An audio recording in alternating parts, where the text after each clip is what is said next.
that story of Jesus meeting the woman at the well. So Jesus comes to the well. He meets this person, and something different happens than when he had a conversation with Nicodemus. Remember the conversation with Nicodemus? Nicodemus asks a question. Jesus tries to explain it. Nicodemus is like, I don't get it. Jesus tries to explain it more. Nicodemus is like, I still don't get it. In this conversation, he has a conversation with a person who converses with him. This is an intelligent woman who knows her stuff. And they have a conversation.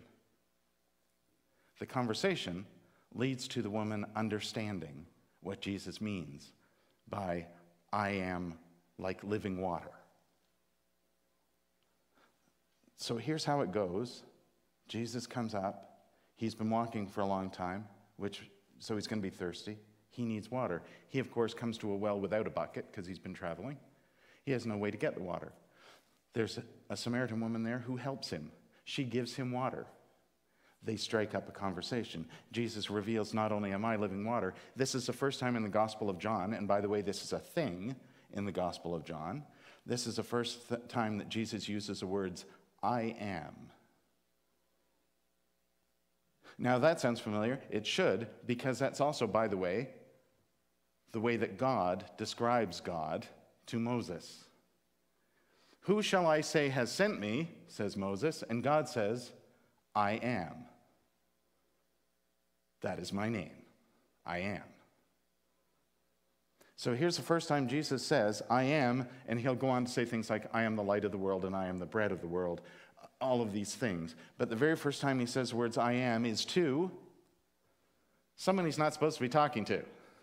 And yet, more important than the fact that it's someone he's not supposed to be talking to, he's talking with them. They're having a conversation. There's a back and forth. A relationship has been established. In this encounter, a relationship has been established in which this woman comes to understand who Jesus is. And then she goes off to tell other people. And those people need to see Jesus suddenly.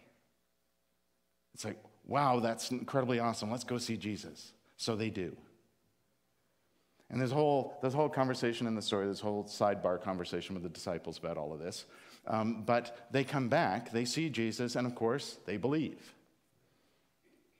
And I think the story actually ends in the end. It says something like Jesus hangs around for a few extra days because he's met people who want to see him and want to talk to him. That is, by the way, I think the way in which Jesus most significantly impacts the world in all of the stories about Jesus in the Bible. It's the part nobody ever says anything about because it's not there, right? We read all the miracle stories, but how often does it say stuff like, how often does it take 42 verses to say, Jesus sat around and talked with people?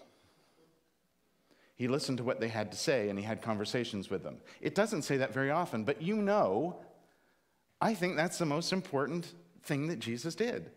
He had conversation. That's how people came to understand. The water of life is love. The well is that moment of encounter, that relationship.